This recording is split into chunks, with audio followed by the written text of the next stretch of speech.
Bago po muna tayo magbigay ng assurance, definitely naman lahat ng po ng Pilipino ay dapat safe na bumabalik sa Pilipinas. Yan naman po ang assurance ng pamahalaan. Pero dapat tignan muna po natin, saan nanggagaling yung sinasabing death threats? Meron na po bang naipakita? Meron na po bang na-blotter o whatever? Malacanang tiniyak ang seguridad ni dating Congressman Saldico sakaling makauwi na ito ng Pilipinas. Nais kong pabulaan ng mga may ibang nagsasabi pa rin na wala raw sa kustodiya ng Czech Republic ang accused na si former Congressman Saldico. Delegasyon ng Pilipinas nakatakdang magtungo sa Czech Republic ngayong linggo upang iproseso ang pagpapabalik kay dating Congressman Saldico. Mr. Romualdez was supposed to have a checkup in Singapore, I think. They were trying to ask us to allow him to leave. We did not respond favorably to the request that he be allowed to leave. Dating House Speaker at later Representative Martin Romualdez nagpaalam sa Ombudsman na payagang lumabas ng bansa at magpa-medical check-up sa Singapore. Ari-arian ni Romualdez hinihiling na i-freeze sa AMLAC. I will act on it with dispatch. Definitely forthwith. As soon as the Senate receives it, I will inform the Senate and refer it to the Committee on Rules. Impeachment complaint laban kay Vice President Sara Duterte. Aaksyonan agad ng Senado kapag ipinadala na ng Kamara ayon kay Senate President Vicente Tito Soto III. Instead na discount na unang binigay sa mga agri-trucks, maging free toll na, 100%. 100% libre ho ang toll ng ating mga agri-trucks. Ang estimate po namin dyan, ang trucks na dumadaan mula norte papunta sa markets dito sa NCR, mula 1,500 to 3,000 pesos yan ang natitipid ng mga trucks. Truckers at transporters hinihikayat na magparehistro upang maka-avail ng libreng toll sa ilalim ng food lane program ng pamahalaan.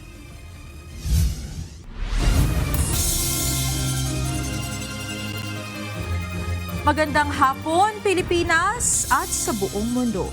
Tayo po ay sabayang napapakinggan sa Radyo La Verdad 1350, ang UNTV Radio. At una sa ating mga balita. Ipauubaya na ng Malacanang sa Department of Justice ang pagsasalita patungkol sa estado ni dating Ako Bicol Party List Representative Saldico. Samantala, tiniyak naman ng Malacanang ang seguridad ng dating mambabatas oras na makauwi na ito sa Pilipinas. Ito ang balita ni Nel Maribuhok. Bago po muna tayo magbigay ng assurance, definitely naman lahat ng po ng Pilipino ay dapat safe na bumabalik sa Pilipinas. Yan naman po ang assurance ng pamahalaan. Pero dapat tignan muna po natin, saan nanggagaling yung sinasabing death threats? Meron na po bang naipakita? Meron na po bang na-blotter o whatever? Kailangang imbestigahan muna kung mayroon ngang pagbabanta sa buhay ni dating Ako Bicol Party List Representative Saldico. Ayon kay Palace Press Officer Undersecretary Claire Castro, dapat tingnan mabuti kung may matibay na basihan ng umano'y death threat sa dating mambabatas. Ito ang reaksyon ng palasyo kasunod ng naging pahayag ni Senator J.V. Ejercito, kung saan ayon sa senador ang hamon ngayon ay kung papaano maibabalik na ligtas si Ko. Maaaring may iba na ayaw siyang makabalik ng bansa. Marami anyang natatakot kapag nakabalik si Saldi, lalo na ang mga contractors. Sa kabila naman nito, ayon kay Yusek Castro, titiyakin ng gobyerno ang kaligtasan ni dating Congressman Ko sakaling makabalik na ito ng Pilipinas. But nevertheless, the government will always assure the safety and that the needed protection to be given to Saldico. Sinagot rin ng Malacanang ang pahayag ni dating spokesperson Harry Roque na hindi naman naaresto si Ko. Tinawagan ko yung immigration police sa Prague at tinanong ko kung nandun ba ang Elizalde Sumagot sila, wala. Kaya kumpirmado po, hindi na-aresto si Zaldico sa Prague. Ang Pangulo po ay nagsalita na. Si Secretary Vida ay nagsalita na rin. So bakit po ba natin paniniwalaan ng isang fake news peddler? May dahilan naman ang Malacanang kung bakit hindi makapagpalabas sa ngayon ng litrato o video ni Ko na nagpapatunay na nasa kustodiya siya ng Czech Republic. Kasi mayroon pong ibang country na involved. So maingat po ang gobyerno sa pagbibigay ng anumang anunsyo. Hayaan na lamang po natin na magtrabaho ang ating gobyerno. Nel Maribuhok, UNTV News and Rescue, Diyos ang aming sandigan, serbisyo publiko ang aming pinahalagahan. Samantala, mariing pinabulaanan ng Department of Justice ang issue na hindi umano totoong naaresto ang dating mambabatas. Katunayan, nakatakda na silang umalis patungong Czech Republic sa linggong ito para asikasuhin ang proseso ng pagpapauwi sa dating mambabatas. Ito ang balita ni Dante Amento. Nais kong pabulaan ng mga may ibang nagsasabi pa rin na wala raw sa kustodiya ng Czech Republic ang accused na si former Congressman Zaldico. Sinagot ng Department of Justice o DOJ ang mga espekulasyon na hindi totoong naaresto si Zaldico at nasa kustodiya ng Czech Republic. Sa pahayag ni dating presidential spokesperson Attorney Harry Roque, kinumpirmaan niya ng Czech authorities na may intervention pero walang pag-aresto o detention. Sabi naman ni DOJ Secretary Frederick Vida, may notice na natanggap mula sa otoridad ng Czech na nagtatanong patungkol kay Ko. Yung sa PCT notice, di ba, na basically nadito si Mr. Zaldico, baka may arrest warrant, may ganong notice di ba? Na baka yung mga miyembro ng UNCAC ay kilala itong taon to, baka may international arrest warrant tungkol sa taon to, may ganun sila. Diba? Kung wala naman sa kanila si former Congressman Zaldico, ba't sila magtatanong? Dagdag pa ni Secretary Vida, sa katunayan pupunta ang delegasyon ng Pilipinas sa Czech Republic sa linggong ito. Kasama ng DOJ ang Philippine Center on Transnational Crime o PCTC at ang ambassador ng Department of Foreign Affairs na nauna na doon. Yung pagbiyahe ng isang Secretary of Justice ay pagpapakita at pagpapatunay kung gaano kasidhi ang kagustuhan ng ating pamahalaan na mapabalik siya. Bahagi ito ng utos ng Presidente na iproseso ang pagpapauwi sa Pilipinas kay Ko na nakaharap ngayon sa patong-patong na kasong kriminal at may aktibong warrant of arrest laban sa kanya. Ang delegasyon ng Pilipinas ay makikipag-usap sa gobyerno ng Czech Republic at alamin ang mga mahalagang requirement. Kampante ang DOJ na mapauuwi si Ko sa Pilipinas bagamat wala silang ibinigay na timeline o panahon kung gaano katagal ito mangyayari. May opsyon na anya ang gobyerno kung papaano mas mapabilis na mapauuwi sa bansa ang dating mambabatas. Kabilang na rito ang deportation dahil nga walang extradition treaty ang Pilipinas at Czech Republic. The Philippine government is exploring all available legal processes to bring him back. Okay? As to the definite mode, it will still be known in the coming days. In fact, the President has mandated me to form a team. Actually, I will be heading a team. I'll be leaving soon, very soon. No? Dagdag pa ng DOJ, maaari rin na dumaan sa tinatawag na International Committee na batay sa kagandahang loob ay ginagalang ng isang bansa ang batas, desisyon ng korte ng ibang bansa. Paliwanag ng DOJ, tulad ito ng ginawa ng Indonesia kay Alice Go na ibinalik sa Pilipinas. Dante Amento, UNTV, News and Rescue. Diyos ang aming sandigan, serbisyo publiko ang aming pinahahalagahan. Naisumite na sa House Justice Committee ang Statements of Assets, Liabilities and Net Worth o SALE ni Vice President Sara Duterte mula taong 2022 hanggang 2024. Kabilang ito sa susuriin ng House Justice Panel sa pagpapatuloy ng pagdinig sa reklamong impeachment bukas. Ito ang balita ni Rosalie Cos. I think as soon as we see the AMLC report tomorrow and see the SEC documents in full tomorrow po, I think we can say with great confidence na unexplained wealth, SALN violations will also rise to the level of an impeachable offense, which is betrayal of public trust. Mula mahigit 71 million pesos noong 2022, umakyat sa 88.51 million pesos ang net worth o ang kabuang halaga ng mga ari-arian bawas sa mga pagkakautang ni Vice President Sara Duterte noong 2024. Batay yan sa isinumiting kopya ng Statements of Assets, Liabilities and Net Worth o SALNs ng pangalawang Pangulo sa House Justice Committee. Kabilang ito sa susuriin ng House panel sa pagpapatuloy ng pagdinig ng dalawang reklamong impeachment laban sa pangalawang Pangulo araw ng Miyerkules, April 22. Bahagi ito ng ipinasusumite ng House Justice Committee sa Ombudsman.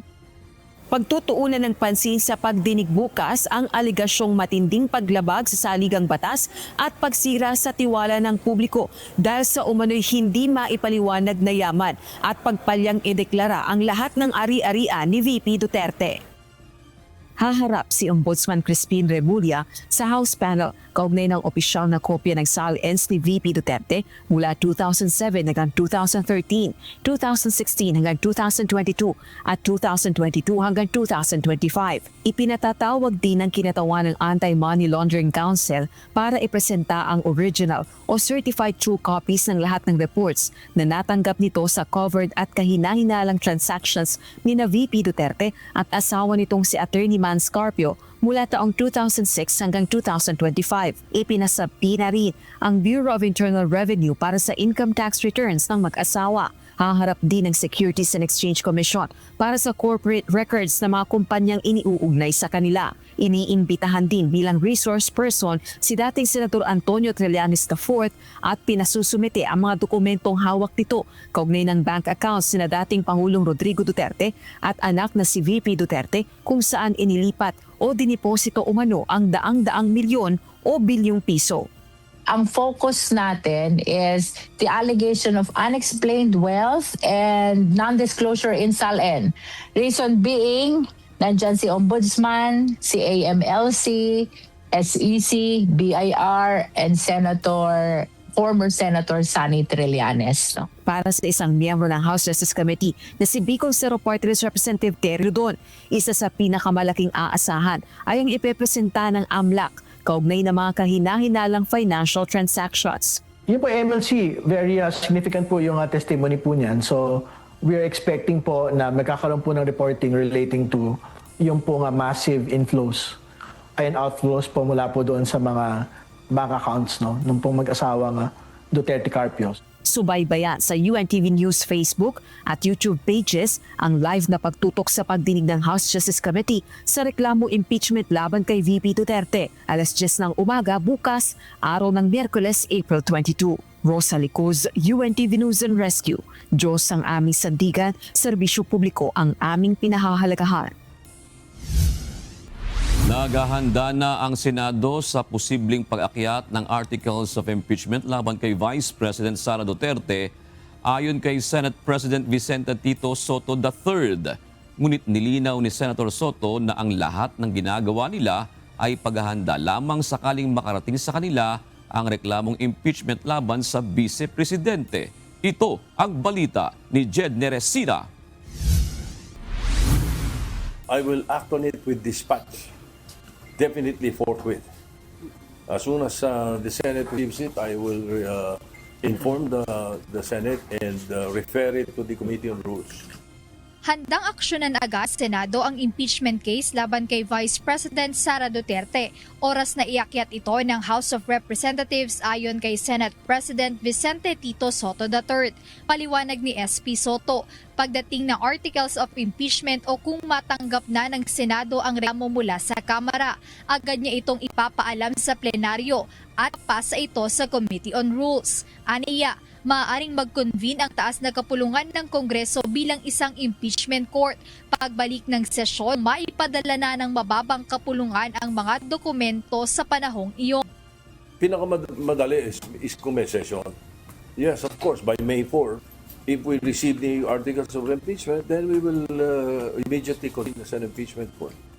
Ayon sa Senate President, hindi maring mabinbin ang ibang legislative work o iba pang trabaho ng Senado kapag matuloy ang impeachment trial ni Vice President Duterte. Dito, mungkahin ni Senator Soto ang pagkakaroon ng marathon session upang hindi mapabayaan ang ibang mahahalagang batas na kailangang maipasa ng Senado.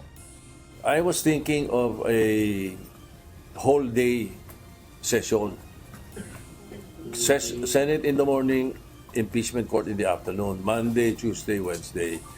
Now, sabi ko, sige, let's discuss it with the other members, include the entire Senate, pati minority. Just in case, no? Again, as I said, there is still a vacuum. We don't know if the articles are coming up, but nevertheless, pinag-uusapan natin to if, okay, if ever. Samantala bilang magsisilbing presiding officer, inihayag ng senador na kanyang inaaral o nire-review na ang rules of court at mga tuntunin ng impeachment upang matiyak ang tamang proseso. Because of my twice experience of being involved in any impeachment in the Senate, no? Meron naman tayong more or less background dito. But then again, as presiding officer, I made sure that I will review the rules of court. I am being helped by a number of lawyers and at the very least 2 justices that are giving me a very good perspective of what to expect. Ang importante kasi is that I brush up on the rules of court so that it may jive with the impeachment rules and the rules of the Senate. Bukod sa kanyang personal na paghahanda, hinikayat din ni Senator Soto ang kanyang mga kasamahan na mag-aral na rin sa pagiging Senator Judge. Actually, yes, that was the intent of my, one of the reasons why I hosted a dinner with some of the senators who were available to join us. Most of them, and all of them were in the majority na nakausap ng staff eh. Yung mga COS naman na pinagsabihan ko kung sino mga available. I told them about that. Sabi ko, mas maganda, just in case, umakyat sa atin, mabuti na yung nakahanda tayo, hindi pwedeng mangangapa tayo at mangangapa din ang mga senador. Because there are issues that the presiding officer may throw to the body or there may be an objection from any of the members that we should be able to know how to address these objections. Kaugnay ng paghahanda ng Senado sa posibleng pag-akyat ng Articles of Impeachment, binigyang diin ni SP Soto ang kahalagahan ng pagiging impartial ng mga senador. Paalala ni Senator Soto sa kanyang mga kasamahan, hindi lamang dapat maging impartial ang mga senador, kundi dapat din silang magmukhang neutral sa mata ng publiko upang mapanatili ang integridad ng proseso. Samantala, ibinahagi rin ng senador na bumuo na siya ng isang legal team na gagabay sa kanya sa buong proseso ng impeachment. Bukod pa riyan ang posibleng pagtatalaga ng isang spokesperson para sa impeachment court. Jed Neresina, UNTV News and Rescue. Diyos ang aming sandigan, serbisyo publiko ang aming pinahahalagahan. 55% ng mga adult na Pilipino ang nagsabing satisfied sila sa performance si Pangulong Ferdinand Marcos Jr. Batay ito sa bagong tugon na masa survey na isinagawa ng Octave Research. Samantala, tumaas naman ang trust rating ni PBBM sa 54% sa unang bahagi ng taon kumpara sa 48% noong huling bahagi ng 2025. Si Vice President Sara Duterte naman, tumaas din sa first quarter ang kanyang trust rating mula sa 53% noong huling bahagi ng 2025 sa 55%. Gayunman, bumaba ng 4% ang kanyang performance mula sa 54% noong huling bahagi ng 2025 sa 50% na lamang sa first quarter ng 2026. Isinagawa ang survey mula March 19 hanggang March 25 sa pamamagitan ng face-to-face na pagtatanong sa 1,200 na mga Pilipino. Kinumpirma na Malacanang ang pagbibitiw sa pwesto ni Secretary Carlito Galvez Jr. bilang Presidential Advisor on Peace, Reconciliation and Unity. Nagpasalamat naman si Pangulong Ferdinand Marcos Jr. sa naging pagsisilbi sa bayan ni Secretary Galvez. Samantala, itinalagang kapalit ni Galvez si dating Interior and Local Government Secretary Mel Senen Sarmiento. Secretary Sarmiento's appointment marks a natural progression of the country's peace work, with security and normalization milestones largely in place. The process now enters a phase that calls for civilian leadership, centered on reconciliation, local governance, and socio-economic reintegration.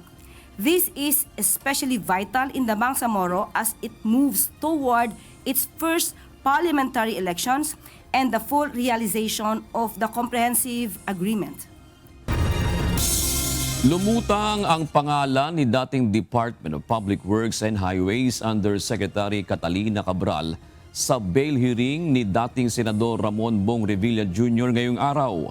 Ayon sa Office of the Ombudsman, nasuri na nila ang kontrobersyal na Cabral files na itinurn over sa kanila ng DPWH. Ito ang balita ni Ivan Alvarez. We cannot anymore talk about her in the same light because she's not here anymore to defend herself or to answer questions regarding her work. Itinuturo ngayon ang yumaong dating Department of Public Works and Highways Undersecretary Catalina Cabral na nasa likod kung bakit proponent ng sinasabing Ghost Flood Control Project sa Bulacan, si dating Senador Ramon Bong Revilla Jr. Yan ang pinatotohanan ng witness na si Peter Paul Cortez na officer in charge ng Programming Division ng DPWH sa harap ng mga maestrado ng Sandigan Bayan. Ayon sa kanya, hindi parte ng National Expenditure Program o NEP ang proyektong ito sa Pandi, Bulacan. Ngunit isinama sa amendment ng kanilang budget proposal sa House General Appropriations Bill ng 2025 ayon sa instruction ni Yusek Cabral. Nang tanungin ng mga hukom kung paano nito mapatutotohanan na si Yusek Cabral ang nag-utos sa kanila, wala itong maipakitang anumang pisikal na pruweba dahil verbal instruction lamang umano ang pinapaabot ni Cabral sa kanyang staff. Hindi na rin umano vine-verify o nire-review ang mga pangalang pinapalagay sa kanila dahil may tiwala sila sa dating undersecretary. Ayon sa testigo, hindi lang pangalan ni dating Senador Revilla ang ipinalagay ni Yusek Cabral bilang proponent sa kanilang database ng DPWH projects, kundi maging ang pangalan ng ilan pang mga mambabatas mula sa Kamara at Senado. Tinanong naman ni Justice Moreno kung illegal ba para sa mga mambabatas na mag-endorso ng mga proyekto. Ayon kay Cortez, natural itong trabaho ng mga nasa Kongreso. Ngunit sinabi nito na hindi niya alam na mayroong nangyayaring bigayan ng kickback na umaabot ng 30% kada proponent. Samantala, ayon kay Ombudsman Crispin Remulla, pinag-aralan na nila ang Cabral files na itinurn over sa kanila ng DPWH nitong nakaraang taon. Sabay na rin itong nasuri kasama ang iba pang mga magagamit na ebidensya. We did it through AI also. Binasa rin namin through AI. And there were some findings that we treated as leads to the other investigations. Samantala, para sa Ombudsman, mahirap nang magsalita patungkol sa salaysay ng testigo, lalo na at pumanaw na ang dating Undersecretary. I cannot speak about her, except probably when we form theories of other cases, then she will come back because she was used for planning. She will come back as relevant again.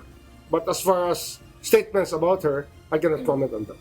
Evan Alvarez, UNCV News and Rescue. Diyos ang aming sandigan, serbisyo publiko ang aming pinahahalagahan. May planong mangibang bansa si dating House Speaker Martin Romualdez dahil nais nitong magpa-check up sa Singapore ayon sa Office of the Ombudsman. Pero ayon sa ahensya, mismong si Ombudsman Crispin Remulla ay duda sa planong pag-alis ng bansa ni Romualdez. Samantala, inihiling na rin ng Ombudsman sa Anti-Money Laundering Council na i-freeze na ang lahat ng ari-arian ng dating House Speaker. Ito ang balita ni Ivan Alvarez. Mr. Romualdez was supposed to have a checkup in Singapore, I think. They were trying to ask us to allow him to leave. We did not respond favorably to the request that he be allowed to leave. Hindi pinabura ng Office of the Ombudsman ang hiling ni dating House Speaker at later Representative Martin Romualdez na pumunta ng Singapore para magpa-check up. Isa si Romualdez sa mga pangalan na nasa Immigration Lookout Bulletin Order o ILBO ng Department of Justice dahil sa pagkakasangkot sa flood control scandal. Ayon kay Ombudsman Remulla, simula kahapon hanggang ngayong umaga ay tinatawagan umano siya ng kampo ni Romualdez na payagan itong makapag-abroad. Sa sulat naman na ipinadala ni Romualdez kay House Speaker Boji GD, humihingi ito ng travel clearance mula April 20 hanggang May 4 para mag-follow up sa kanyang angioplasty surgery. Ngunit suwestyon ng Ombudsman, pwede namang sa Pilipinas na lang ito magpatingin. Nag-iingat rin umano sila at baka matulad ito sa sitwasyon ni dating Congressman Zaldico.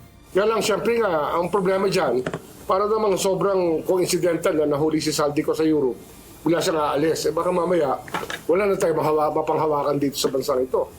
lahat ng ating nais pasagutin, mawala na lang sa ating jurisdiction. Nag-iingat lang po tayo. Pinangingatan natin ang karapatan ng ating bayan din. May karapatan din tayo mga Pilipino na sabihin sa kanya, wag muna umalis. Ayon pa sa Ombudsman, nag-endorso na sila ng complaint sa Anti-Money Laundering Council para ma-freeze ang assets ng dating House Speaker. We're waiting for the AMLAC, the AMLC, to file a freeze order on Martin Romualdez. Ayon pa sa Ombudsman, inaasahang malapit ng iakyat sa korte ang money laundering case laban kay Romualdez. Samantala, sa inilabas na pahayag ng tagapagsalita ni Romualdez, hindi ito pinagbabawalan lumabas ng bansa, kundi kailangan lamang ng koordinasyon mula sa mga otoridad. Naaprubahan rin ng House Secretary General ang hininging travel authority ni Romualdez. Pagdating naman sa nakaambang freeze order mula sa AMLAC, wala pang natatanggap na official notice ang kampo ni Romualdez patungkol dito. Nauna namang sinabi ng Ombudsman na inaasahan nilang agarang maaaksyonan ang hiling nila sa AMLAC. We want it filed already.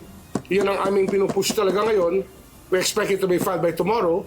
So, give or take a few days for the Court of Appeals to act on our request. Siyempre, hindi madaling kalaban yan, sasabihin ko sa inyo. Lahat ng mamahaling abogado ay nakuha na nila para depensahan sila. Pero kami dito, naniniwala kami na nandito kami sa side ng batas at sa side ng taong bayan. Evan Alvarez, UNTV News and Rescue. Diyos ang aming sandigan, serbisyo publiko ang aming pinakahalagahan. Hiniling ng Office of the Ombudsman sa Sandigang Bayan na patawan si dating House Speaker at later Representative Martin Romualdez ng Precautionary Hold Departure Order o PHDO. Sa pahayag na inilabas ni spokesperson at Assistant Ombudsman Mico Clavano, kailangan ang PHDO habang hawak pa nila ang isasampang mga kaso laban sa dating House Speaker. Layunin din nitong pigilan ang respondent na umalis ng bansa at posibleng umiwas sa mga investigasyon.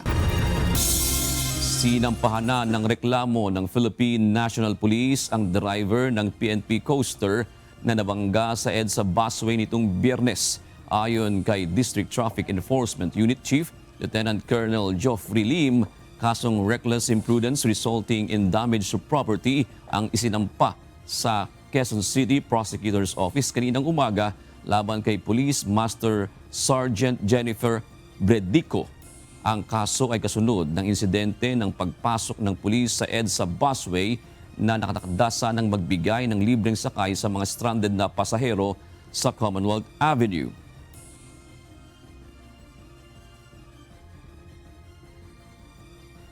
This morning po, around 11 o'clock, nakapag-file na po tayo ng kaso against dun sa driver po na Mark Vigil, yung poster po ng PNP.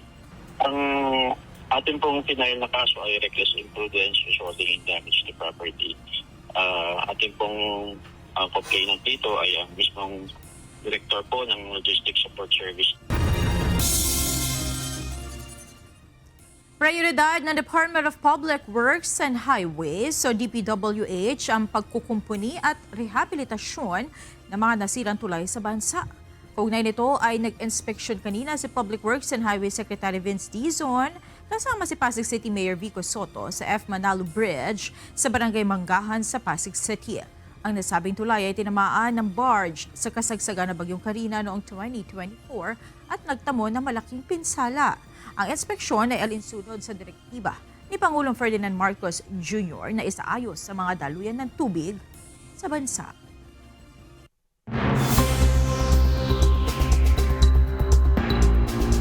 Nagdeklara na force majeure ang bansang Kuwait sa shipments nito ng crude oil at refined oil products dahil sa patuloy na pagharang o blockade sa Strait of Hormuz.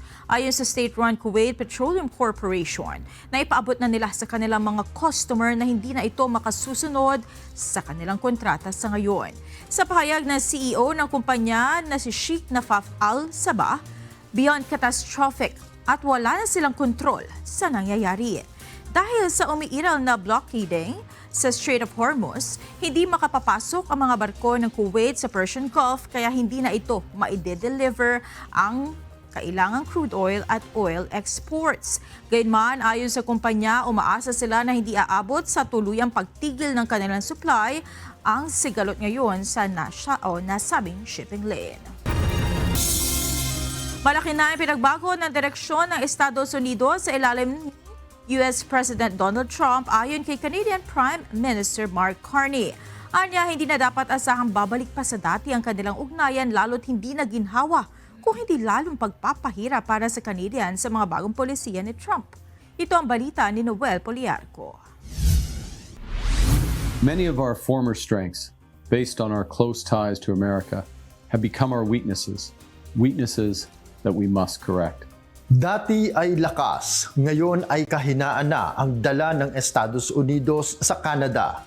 Ito ang pahayag ni Canadian Prime Minister Mark Carney sa kanyang mensahe nitong Lunes, April 20, sa gitna ng nagbago ng direksyon ng Amerika sa pamumuno ni US President Donald Trump. Aniya, nanganganib sa ngayon ang kabuhayan ng kanilang mga mamamayan sa iba't ibang sektor dahil sa mataas na taripa ng Trump administration. Ang epektong ito, aniya, ay dapat nilang baguhin para na rin sa kanilang kapakinabangan. The world, as I said earlier, is more dangerous and divided. U.S. has fundamentally changed its approach to trade. Workers in our industries most affected by U.S. tariffs, in autos, in steel, in lumber, are under threat. Businesses are holding back investments, restrained by the pall of uncertainty that's hanging over all of us. The U.S. has changed, and we must respond. Ayon sa Canadian leader, kailangan nilang tumayo sa sarili nilang mga paa nang hindi umaasa sa ibang bansa, partikular sa Amerika, lalo na ngayon na walang katiyakan kung kailan titigil ang digmaang sinimulan nito sa gitnang silangan. There are some who say there's no need for a comprehensive plan. They believe we should wait it out in the hope that the United States will return to normal, that the good old days will come back. But hope isn't a plan, and nostalgia is not a strategy. We have to take care of ourselves because we can't rely on one foreign partner. Nauna nang sinabi ni Carney na nais nitong ituon ang ekonomiya sa pagtangkilik ng sariling produkto at serbisyo. Isa dito ang steel at defense raw materials na pinakamalakas nilang industriya. Nais nitong makipagkalakalan sa iba pang mga bansa, hindi sa US lamang. Canada Strong is our plan to build Canada by Canadians for Canadians. It will attract new investment so we can build more for ourselves, striking new partnerships abroad so we can sell into new markets. It's about taking back control of our security, our borders, and our future. Bukod sa relasyong pang-ekonomiya, nangangamba rin ang Canada sa ipinapakita ng US na pagdomina sa ibang bansa na maaaring mangyari sa kanila. Batay sa kasaysayan, plinanong sakupin ng Amerika ang Canada noong 1930. Nagpahiwatig na rin noon si Trump na nais nitong gawing ika-51st sa estado ng United States ang Canada, na umani ng maraming pagtutol mula sa mga Canadians. Ngayon tila bumabalik na muli ang pangamba nila sa anumang maaaring gawin ng US leader. We're defending Canadian sovereignty by investing in our security and creating an industry to support it. We've embarked on an ambitious new mission to rebuild, rearm, and reinvest in the Canadian Armed Forces, with the single largest increase in defense investment in generations. As a result, recruitment to serve our country is already up 13%. Hindi ito ang unang pagkakataong nagsalita si Carney patungkol sa pagbabago at issue ng world power. Wala pa ring reaksyon ang US sa kanyang pahayag. Ang paglalahad ng opisyal ay kasunod ng mga batikos at pressure mula sa oposisyon na mas makabubuti pa ring manatili ang ugnayang pang-ekonomiya nito sa US. Nangako ito sa mga Canadian na patuloy siyang mag-uulat kung ano man ang plano at problemang kinakaharap ng kanilang bansa. Security can't be achieved by ignoring the obvious or downplaying the very real threats that we Canadians face. I promise you, I will never sugarcoat our challenges. Noel Poliarco, UNTV News and Rescue, Canada. Diyos ang aming sandigan, serbisyo publiko ang aming pinahahalagahan. Bumisita si King Charles at Queen Camilla sa Britanya sa special viewing ng tribute exhibit para kay Queen Elizabeth II. Ipinagdiriwang ng Great Britain ang ika-100 taon ng kaarawan ni Queen Elizabeth ngayong April 21. Ang exhibit ay nagtatampok ng legasiya at fashion ng yumaong British monarch. Nakadisplay ang mahigit 300 kasuotan ni Queen Elizabeth at mga accessories na nagpapakita ng kanyang naging buhay bilang leader ng Great Britain. Bukas sa publiko ang exhibit hanggang October 18, 2026 sa The King's Gallery sa London. Nagbabala ang Philippine Consulate General sa Hong Kong sa mga Pilipinong nagsusugal sa labas ng lisensyadong pasugalan. Ayon sa konsulado, maaaring mapatawan ng multang 5 million Hong Kong dollars o 38 million pesos ang sinumang lalabag. Maaari ring maharap sa pagkabilanggo ng hanggang 7 taon ang maaaresto. Inihikayat ng konsulado ang lahat ng mga Pilipino sa Hong Kong na sumunod sa mga batas at regulasyon ng gobyerno doon upang maiwasan ang anumang parusa. Bukas na, April 22, ang nakatakdang paghatol ng Appeals Chamber ng International Criminal Court o ICC sa pagkwestiyon ng kampo ni dating Pangulong Rodrigo Duterte sa jurisdiksyon ng ICC sa kanyang kaso. Babasahin ng Appeals Chamber ang desisyon ganap na alas 11 ng umaga sa The Hague, Netherlands, alas 5 naman ng hapon dito sa Pilipinas. Nauna nang humiling si dating Pangulong Duterte para payagan siyang hindi humarap ng personal sa pagbasa ng desisyon. Inaasahang pangunahan ng kanyang lead defense counsel na si Attorney Nicholas Kaufman ang pagharap sa ICC.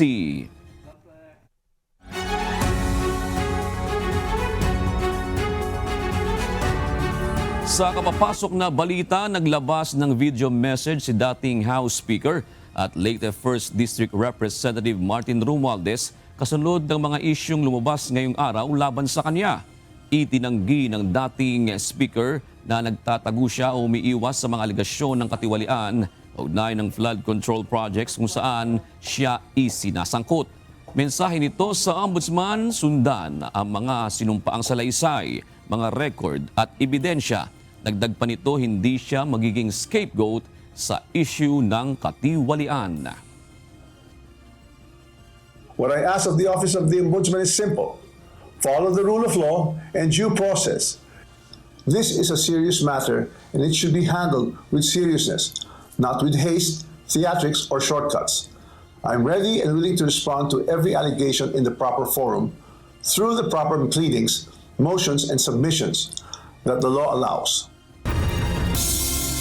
Sa ibang balita, balikpasada na ang ilang driver ng pampasaherong jeepney kasabay ng malakihang pagbaba sa presyo ng petrolyo na ipinatupad ngayong araw. Gayman, hindi kontento dito ang ilang transport groups. Ito ang balita ni Asher Cadapan Jr. Noong nakaraang linggo, nag-rollback din sila. May mga bumalik pero iba talaga medyo nakikiramdam pa siguro kung bababa pa. Naibsan kahit papaano ang hirap ng mga driver at operator ng mga Public Utility Vehicle o PUV mula sa mataas na presyo ng mga produktong petrolyo. Ito ay matapos magpatupad muli ng big-time rollback ang mga gasolinahan simula ngayong araw. Ayon sa isang kooperatiba ng public utility jeepney sa Project 8 Quezon City, nasa 40% sa kanilang hanay ang kusang tumigil sa pamamasada dahil sa halos wala na silang kinikita dahil sa napakamahal na krudo. Ngunit sa ikalawang linggo ng pagbaba ng presyo ng petrolyo, sinabi ni New GSIS Transport Service Cooperative Chairman Ping Raymond Diaz, bahagyang nakaluwag-luwag ang mga driver at nadagdagan kahit papaano ang kanilang kita. May rollback, malaking bagay din. Kaya lang, hindi pa yun talaga inaasahan ng mga membro natin . Ramdam na rin ng ilang transport groups ang pagbabalik pasada ng mga miyembro nila matapos ang magkasunod na rollback. Ngunit ayon kay Melencio Boy Vargas, presidente ng Alliance of Transport Operators and Drivers Association of the Philippines o ALTO-DAP, problema rin nila ngayon ang kaunting pasahero dahil sa bakasyon sa eskwela. May pailan-ilan lang pero hindi naman lahat titigil yan dahil unang-una, kailangan mong mabuhay yung pamilya mo . Ngayon kung titigil ka, ano naman papakain mo sa pamilya mo? Kaya kahit po kukunti lang na iuwi, sila po ay talagang magtsatsaga pa rin bumiyahe. Aminado rin si Marval Buena, chairman ng Samahang Manibela, mananakay at nagkakaisang terminal ng transportasyon na may mga bumalik na sa pamamasada mula sa kanilang hanay. Sa ngayon, ngayon may mga bumalik pero karamihan ay may kita man ay kokonti talaga, maliit at hindi pa rin makakabuhay ng pamilya kundi talagang kapilitan lang at kailangan pang dumiskarte ng ibang trabaho at pagkakakitaan. Sinabi rin ni pagkakaisa ng mga samahan ng Tsuper at Operator Nationwide o Piston, National President Modi Floranda na bahagyang nakatulong ang fuel price rollback sa panunumbalik ng kanilang operasyon. Pero namang nagbalikan na, bagamat minimal pa rin dahil nga doon sa mahigit pa rin 100 yung per liter ng diesel. Ngayong araw, umaabot ang halos 25 pesos per liter ang ibinaba sa presyo ng diesel. Kaya naman naglalaro na lamang sa 90 pesos kada litro ang presyo nito sa mga gasolinahan. Ngunit para sa mga PUV driver at operator, dapat ibalik ang dating 55 pesos kada litro ng petrolyo upang maibsan ang kanilang kahirapan. Para sa grupong Manibela, kung noong 55 pesos per liter pa nga lang ang petrolyo ay nasasaktan na sila, lalo pa ngayon na umaabot ng mahigit kumulang 100 piso ang presyo nito. Hindi kami kontento dito, mali ang kwentasa. Bakit sir? Ano pong tingin nyo? Ang tingin natin na dapat nasa 75 pesos ang rollback ngayon, halos 50 pesos dapat ang rollback ngayong araw na to. Malit rin para naman sa piston ang ipinatupad na rollback sa presyo ng petrolyo kung ikukumpara sa laki ng itinaas nito sa mga nagdaang buwan. Dapat mas malaki kasi una, yung ginagamit natin ngayon ay nabili yan ng mas mababang ratio. Halos umaabot lamang ng 69 per barrel. Kaya walang dahilan ng mga oil company na magtaas dapat. Na dapat ito yung inabat ng Department of Energy at ng gobyerno. Dapat hindi pinayagan yung pagtaas ng presyo ng petrolyo. Naghahanda naman ang mga transport group para sa malawakang kilos protesta na itataon sa pagdiriwang ng Labor Day sa May 1. Asher Kadapan Jr., UNTV News and Rescue. Diyos ang aming sandigan, serbisyo publiko ang aming pinahahalagahan. Hinihikayat na Department of Agriculture ang mga trucker at transporter ng agri-products na magpa-accredit na upang maka-avail ng libreng toll sa ilalim ng Food Lane Program. Layunin ng programa na mapababa ang logistics cost at mapanatiling stable ang presyo ng produktong pagkain sa merkado.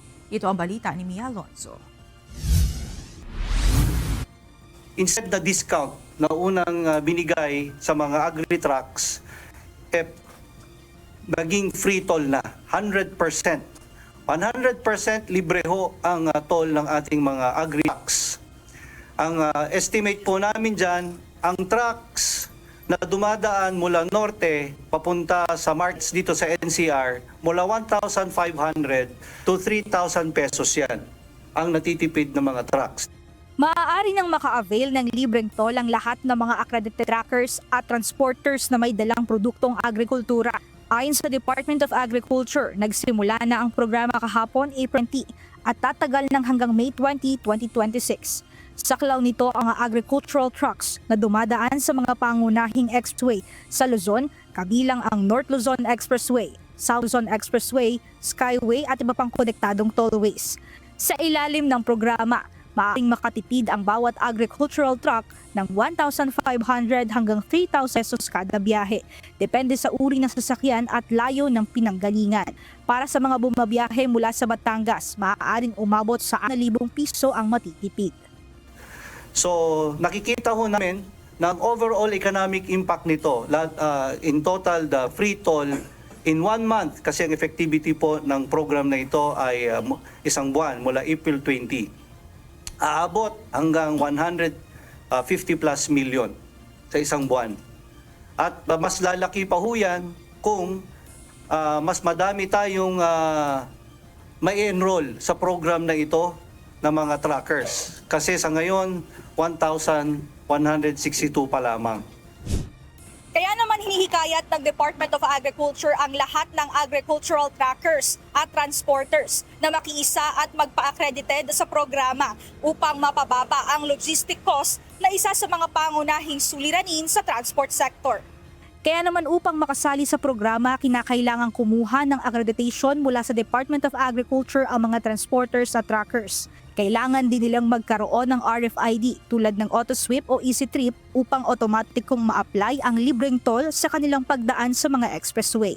Kapag kumpleto ang mga requirements, isumite lamang ang accreditation mula sa DA sa pinakamalapit na tollway customer service at maaari nang ma-activate ang libreng toll sa loob lamang ng 24 hours. Ayon sa ahensya, pinasimple na ang proseso ng aplikasyon upang mas maraming transporters at agri-trucks ang makahabol at makasali. Saklaw ng libreng toll ang iba't ibang produktong agrikultura tulad ng gulay, prutas, bigas, mais at iba pang mga high-value crops. Kasama rin dito ang mga fertilizer, pesticides at maging ang mga kagamitang pangsakahan na mahalaga sa produksyon ng pagkain. So nananawagan ho tayo sa lahat ng mga nasa transport industry ng agriculture na sila ay magpa-accredit na sa ating portal which now is shown on the screen. Pamamagitan ng mga programa tulad ng libreng toll para sa agri-trucks, mas mapapabuti ang distribusyon ng pagkain sa buong bansa. Hindi naman iniaalis ng ahensya ang posibilidad ng extension ng libreng toll, subalit nakadepende nila ito kung hindi pa rin bubuti ang sitwasyon. Nia Alonso, UNTV News and Rescue. Diyos ang aming sandigan, serbisyo publiko ang aming pinahahalagahan. Inusisa ng mga maestrado si Solicitor General Darlene Marie Berabe patungkol sa kapangyarihan umano ng kalihim ng Department of Budget and Management na aprobahan at itililis ang pondo ng unprogrammed allocations. Kasunod ito ng posisyon ng SOLGEN na hindi kailangan ng pirma ng Pangulo para mailabas ang naturang pondo. Ito ang balita ni Benedict Samson. The source of the legal issues that are now being raised today, specifically whether the unprogrammed appropriations are constitutional in themselves. Ipinagpatuloy ng Korte Suprema ang oral arguments ngayong araw para masagot ang mga katanungan sa integridad ng General Appropriations Act o GAA nitong mga nakaraang taon. Kanina, muling sumalang sa interpellation o pagtatanong na maestrado si Solicitor General Darlene Marie Berabe bilang abogado ng pamahalaan. Inusisa ito ni Supreme Court Senior Associate Justice Marvic Leonen patungkol sa kapangyarihan ng Department of Budget and Management o DBM Secretary sa pag-aproba ng Special Allotment Release Order o SARO para makapaglabas ng pondo. Depensa ng SOLGEN, hindi ito nangangailangan ng pirma ng Pangulo. So it is your position that under the law, the GAA, the buck stops with the DBM, the President need not approve the SAROs, correct? Correct, Your Honor. In other words, the DBM Secretary is no longer alter ego of the President. The DBM Secretary is co-equal with the President. Or is that a mistaken assumption? What I could say is that the GAA has authorized the DBM or designated the DBM Secretary to be the one to perform this responsibility. Ngunit base sa Section 35, Chapter 5, Book 6 Executive Order No. 292 ng Administrative Code of 1987, nararapat na aprobado ng Presidente ang mga paggasta mula sa lamsam na gagamitin para sa anumang layunin o para sa anumang departamento o ahensya. Kaya naman patuloy na inusisa dito ang SOLGEN. Kasi sabi nyo, mauna si Presidente sa special budget request. I-approve ni President. Pagbaba sa DBM Secretary, because you are saying that the GAA says that it is the DBM Secretary that approves the SARO, the DBM Secretary can say, sandali lang, wag muna. For reasons, Your Honor, so for example, if there are submissions that haven't been received, if that is a correct. So it makes sense that the higher authority approves first the conditions before the lower authority approves the entire thing. Samantala, inusisa rin ni Justice Leonen ang mga pondo ng unprogrammed funds na kung saan ang karamihan ay lumalabas na galing sa excess fund ng Philippine Health Insurance Corporation o PhilHealth at Philippine Deposit Insurance Corporation o PDIC sa ipresentang Special Allotment Release Orders o SARO. Nitong taong 2024, umabot sa mahigit 377 billion pesos at nitong 2025 ay bumaba ito sa higit 102 billion pesos. Our expectation is that the total SARO coming from unprogrammed funds should match this Bureau of Treasury certification, correct? Correct, Your Honor. Okay. We will see that later. But I notice in the 2024 submissions, most of the certifications were from PhilHealth and PDIC under paragraph B, correct? That is correct, Your Honor, and so that's why also DBM was telling us when they were briefing about the 2025 and 2026 that those will not be found. Muli namang ipagpapatuloy sa June 2, June 9 at June 16 ng alas 9:30 ng umaga ang oral arguments patungkol pa rin sa pagtalakay sa kinekwestyong mga national budget. Benedict Samson, UNTV News and Rescue. Diyos ang aming sandigan, serbisyo publiko ang aming pinahahalagahan.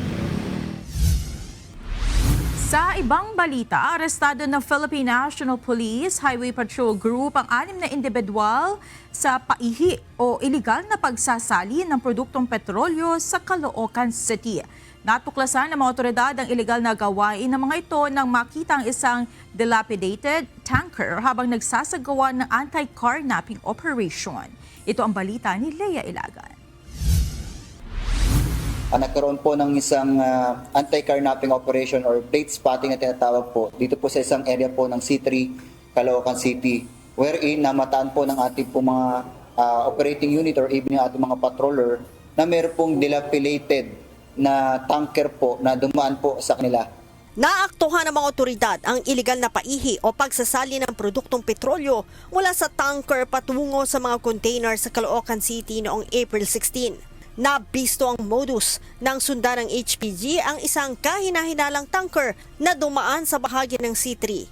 Ayon kay PNP HPG spokesperson Police Lieutenant Naday Malang, hindi bababa sa 10,000 litro ng produktong petrolyo ang nakumpiska ng HPG sa lugar na nagkakahalaga ng halos 9 milyong piso.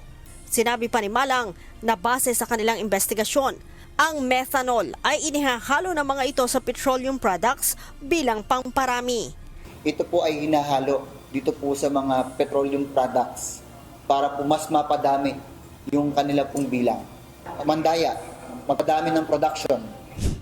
Dagdag ng HPG, pinapabilis ng methanol ang pagsunog ng diesel o gasolina na posibleng makasira sa makina ng mga sasakyan. Paalala ng Highway Patrol Group, huwag tangkilikin ang mga hindi otorisado nagbebenta ng produktong petrolyo na maaaring makaapekto sa seguridad at kalusugan. Una po, delikado po ito sa labas ng usok para po sa mga kababayan natin makakalanghap.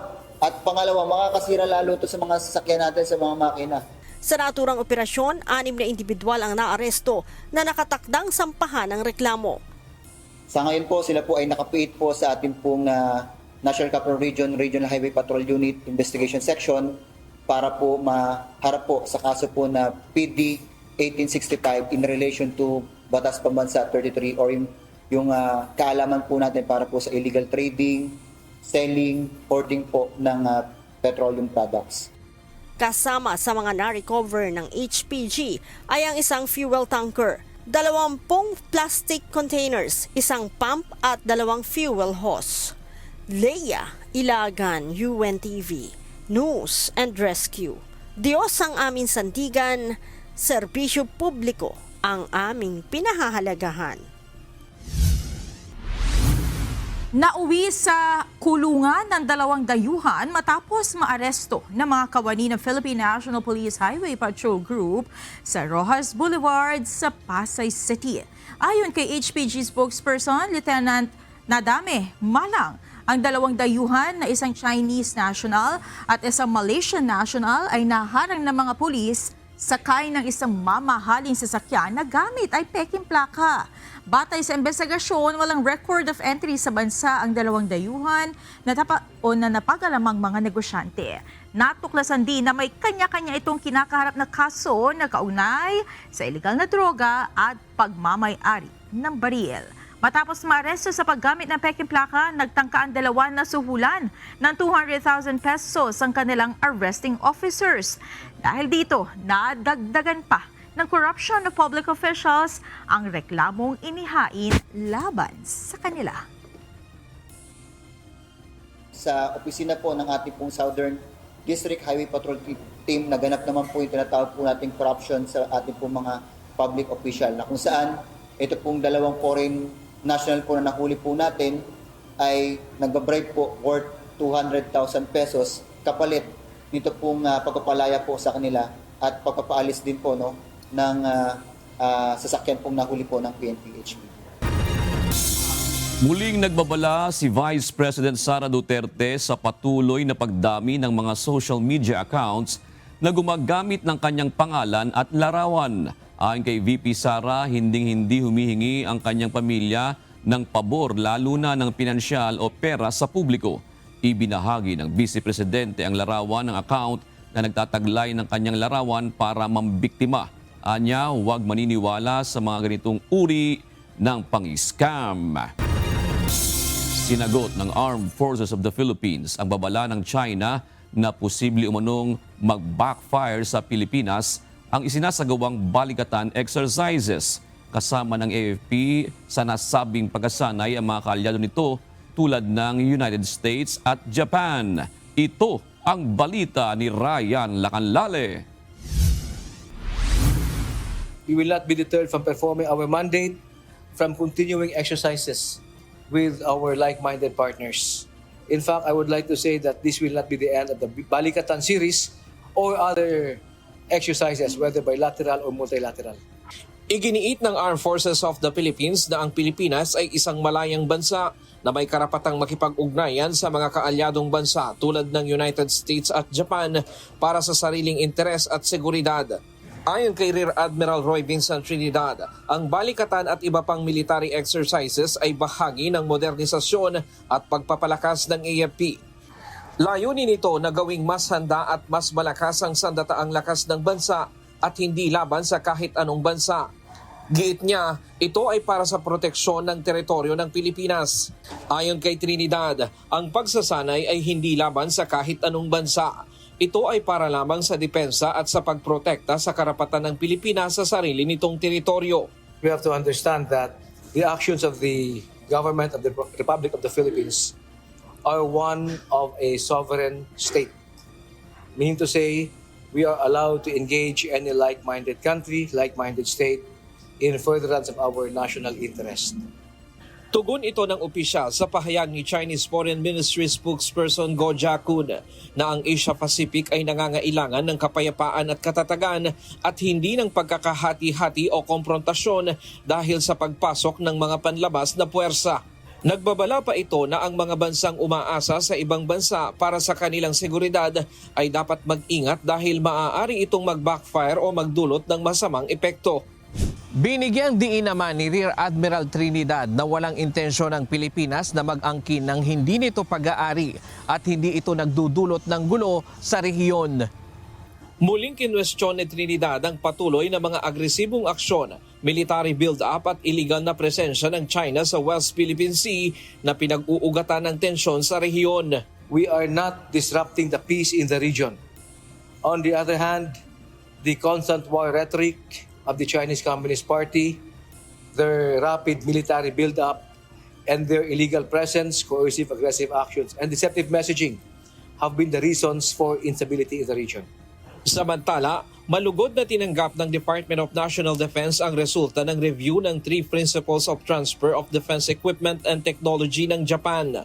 Ayon sa DND, magbibigay daan ito para makakuha ang Pilipinas ng mas dekalidad at maaasahang kagamitang pangdepensa. Makakatulong ito para mas mapalakas ang kakayahan ng bansa sa pagprotekta sa sarili. Ayon kay Defense Secretary Gilberto Chodoro Jr., makatutulong ang mas pinalakas na ugnayan ng Pilipinas at Japan, hindi lamang sa seguridad ng bansa, kundi pati sa pagpapanatili ng kapayapaan sa rehiyon.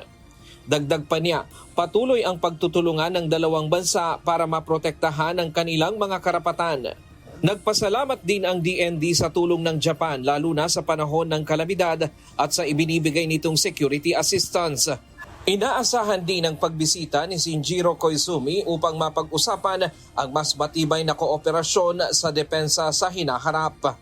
Ryan Lacanlale, UNTV News and Rescue. Diyos ang aming sandigan, serbisyo publiko ang aming pinahahalagahan.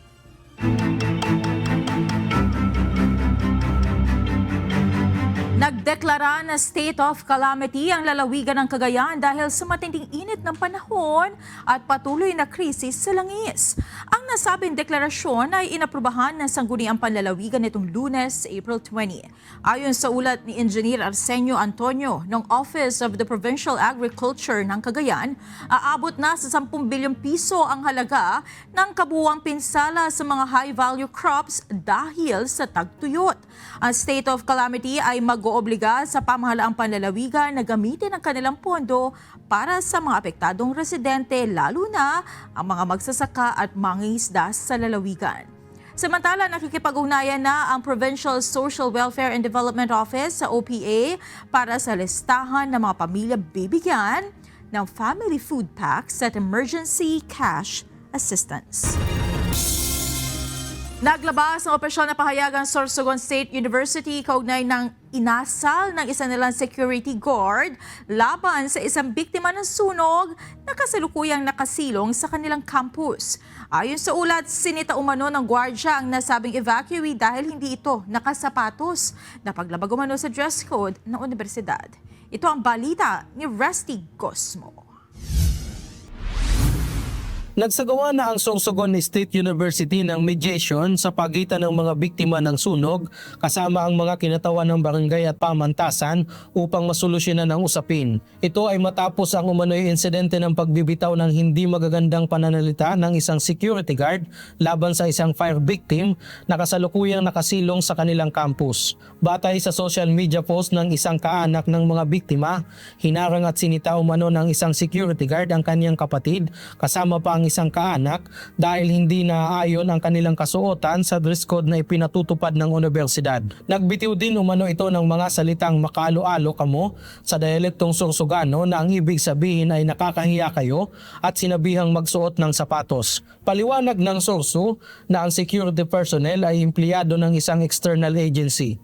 Ngunit agad pa rin silang nagsagawa ng mga hakbang dahil nangyari ang insidente sa loob ng kanilang nasasakupan. Nananawagan din ang pamantasan sa publiko na iwasan ang pagkalat ng hindi beripikadong impormasyon at hayaang masunod ang tamang due process. Binigyan din ng Sorsogon State University ang kanilang malasakit at suporta sa mga fire victims na kasalukuyang nasa ilalim ng kanilang pangangalaga at tiniyak ang pagpapatuloy ng tulong at pag-aaruga sa mga ito. Rusty Cosmo, UNTV News and Rescue, Diyos ang aming sandigan, serbisyo publiko ang aming pinahahalagahan. Nagsimula na ang pamamahagi ng cash assistance sa mga pamilyang may learning disability sa Legazpi City, Albay. Samantala, naghigpit naman ng seguridad ang Marawi State University matapos ang natanggap na banta sa seguridad sa loob ng campus. Ito ang balita ni Alan Manansala. Sinimulan ngayong araw ng Department of Social Welfare and Development ang pamamahagi ng cash assistance para sa mga pamilyang may miyembro ng neurodevelopmental at learning disabilities. Target ng nasabing pamamahagi ang 1,666 na pamilya na may miyembro ng autism, Down syndrome, cerebral palsy at mentally challenged. Layunin ng programa na maibsan ang gastusin ng mga pamilyang may special needs at matiyak na makakatanggap sila ng sapat na suporta mula sa pamahalaan. Nagsagawa ng pagdodokumento ng mga uri ng halaman sa Mahagnaw Volcano Natural Park sa Burawin, Leyte upang matukoy ang mga angkop na tirahan para sa Philippine Eagle. Ayon sa Department of Environment and Natural Resources o DNR Region 8, pinangunahan ng Philippine Eagle Foundation o PEF at ng mga research fellow mula sa Coast Digital Flora of the Philippines and Field Observation at Photo Documentation sa mga piling bahagi ng park. Kasama rin sa grupo ang mga botanist mula sa University of Canterbury. Layunin ng aktibidad na mas maunawaan ang kalagayan ng kagubatan na mahalaga sa pananatili ng buhay ng Philippine Eagle at mapatibay ang papel ng MBNP bilang isang mahalagang conservation site at ecological corridor.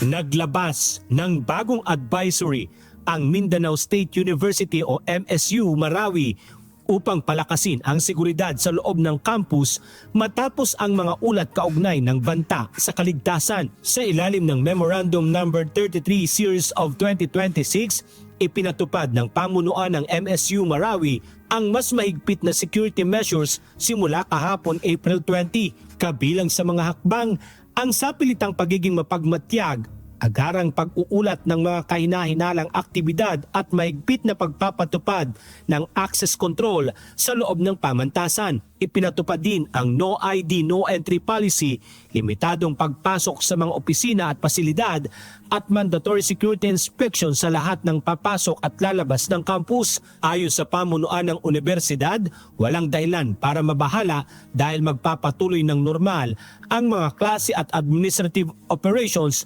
ayon sa nakatakdang schedule. Alan Manansala, UNTV News and Rescue. Diyos ang aming sandigan, serbisyo publiko ang aming pinahalagahan. Paalala mga kasangbahay, ayon sa forecast ng Pag-asa, bukas araw po ng Miyerkules, mararanasan pa rin ang heat index na abot sa 43 degrees Celsius sa Sangli Point, Cavite. Samantala, matataas na heat index din ang mararanasan sa iba pang bahagi ng bansa, 41 degrees Celsius sa San Ildefonso sa Bulacan, habang 39 degrees Celsius sa Pasay City sa Metro Manila, Muñoz, Nueva Ecija, Subic Bay sa Zambales at Ambulong sa Batangas. Samantala, 38 degrees Celsius naman ang heat index bukas sa Science Garden sa Quezon City, gayon din sa Iba, Zambales at sa Kamiling at Hacienda Luisita sa Tarlac. Nagbabala ang mga eksperto sa publiko ng ibayong pag-iingat kung lalabas ng bahay. Ang matinding init ay posibleng magdulot ng mga sakit gaya ng heat cramps, heat exhaustion at heat stroke. Pinapayuhan ng publiko na uminom ng maraming tubig at iwasan kung maaari ang magbilad sa ilalim ng sikat ng araw.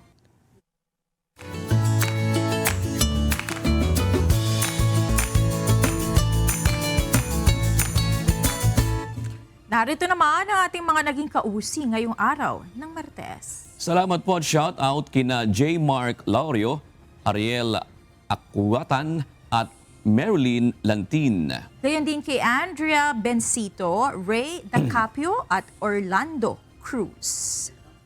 Narito naman ang salita ng Diyos na ating sandigan mula sa aklat ng awit 1:2-3 na nagsasabi, kundi ang kanyang kasayahan ay nasa kautusan ng Panginoon. At sa kautusan niya, nagbubulay-bulay siya araw at gabi, at siya'y magiging parang punong kahoy na itinanim sa siping ng mga agos ng tubig na nagbubunga sa kanyang kapanahunan. Ang kanyang dahon na may hindi malalanta at anumang kanyang gawin ay giginhawa.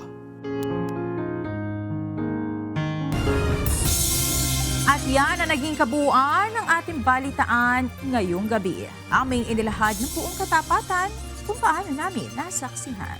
Kayo po'y makapagtitiwala ng aming nakita at narinig, ang aming ibinabalita. At dito po sa UNTV, Diyos ang aming sandigan, serbisyo publiko ang aming pinahahalagahan. Magandang gabi po.